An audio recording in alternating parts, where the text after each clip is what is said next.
For the January 3-monthly lesson, we started looking at double stops, especially in the key of G. So this video is kind of the next step from that. So I suggest if you haven't done, just jump back and just quickly run through that lesson. I've linked it below. And what we're going to do in today's lesson is I'm going to show you an arpeggio exercise that I use. It's useful in warm-ups, just kind of when you just need to warm your fingers up, but it's also great for kind of improving your fret knowledge.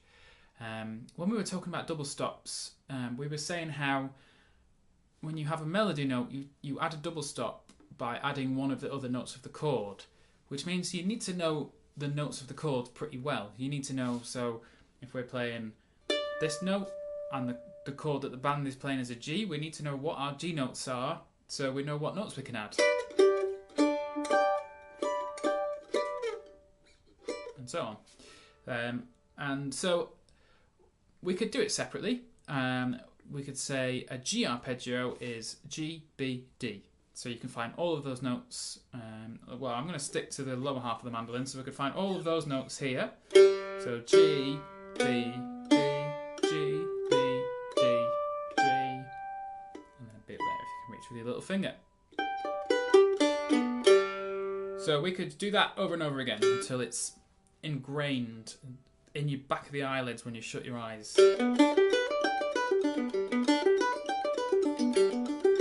GBD, GBD, over and over again. So the quicker you can recall where all of those notes are, the quicker you can form those double stops in, you know.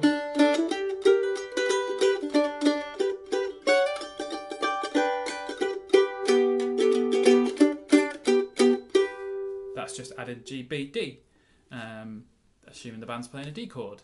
And then in the other chords in the key of G are C and D, so we could do the same thing with our C. So the C arpeggio is C, E and G. C, E, G, C, E, G. So you could play that over and over again.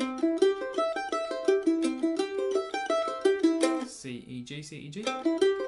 So the same applies when you're playing a melody and the C chord.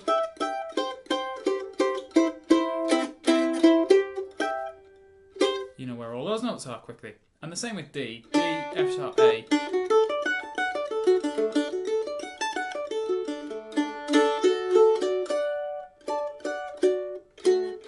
The better you know those arpeggios, the more chance you have of creating nice little double stops. Rather than playing those arpeggio exercises separately, I sort of found in a rather obscure violin book and kind of adapted it a little bit, I found a way of combining them into one nice little exercise that I use pretty much daily when I'm practicing, and that's what I want to show you in this lesson. So sped up, it sounds like this.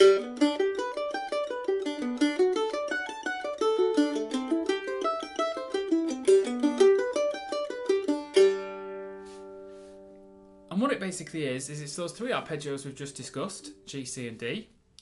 Just sort of combined together to make one longer exercise. So it plays a G arpeggio, then a D, C, then back to G. So at this point I'd like to say if you want the tab for this, it's linked below. There's a PDF download which has tab and music on it and a little walkthrough as well. And yeah, so this is the subject of this lesson, and we're just going to play it around a few times. It's quite tricky, but it's kind of a bit of a tongue twister, or the finger equivalent of a tongue twister. Really worth the effort though, because it has multiple benefits. Number one, if you can kind of get those down up nice and smooth, you get cleaner notes, and also it should just hopefully reinforce where those arpeggio notes are, so that when you're trying to play double stops, you just don't even have to think about it. The fingers already know where your G, C and D double stops are. I have the metronome in and I've got it set to about 65 BPM, so your aim with this exercise is about this speed.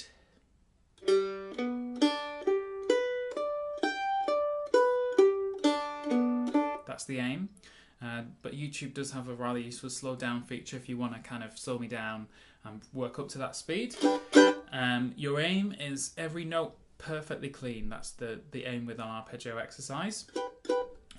So what I'm going to do is I'm going to play it through once, I'm going to stop and then recount it, and I'll do that a couple of times so you have a couple of chances to play along with me. So I'll do it after 4, 3, 4.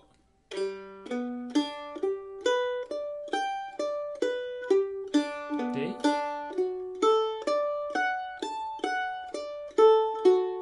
C, back to G,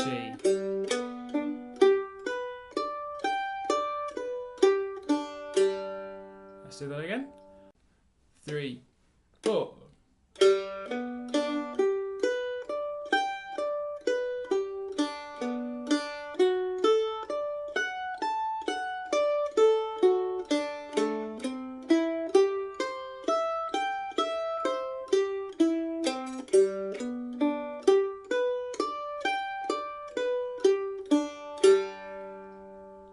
One more time for good luck. 3, 4.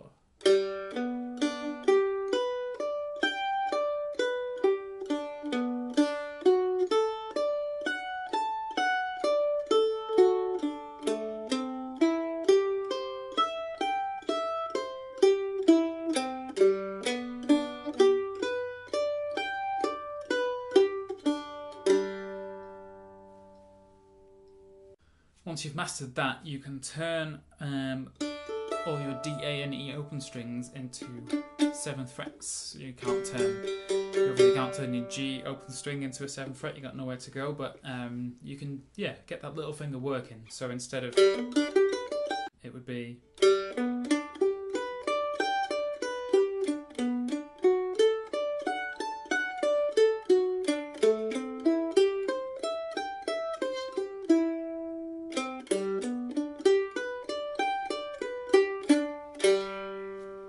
little finger doing some work. I'd just like to say as well, I've just published a PDF of similar exercises, 12 exercises. It's called Scales, Arpeggios and Warm-Up Exercises, and that's available for a small price over on my website. Again, I've linked that below. And thanks for watching this lesson. I know it's been fairly short, but it's really worth getting that arpeggio exercise really comfortable on the finger. I don't want to throw too much at you. The more you can focus on getting that clean, even, and just really be aware of what notes you're playing, so that when we'll do some more work on double stops in the future, those extra notes will be really ingrained. So thanks for watching. I'll see you next month.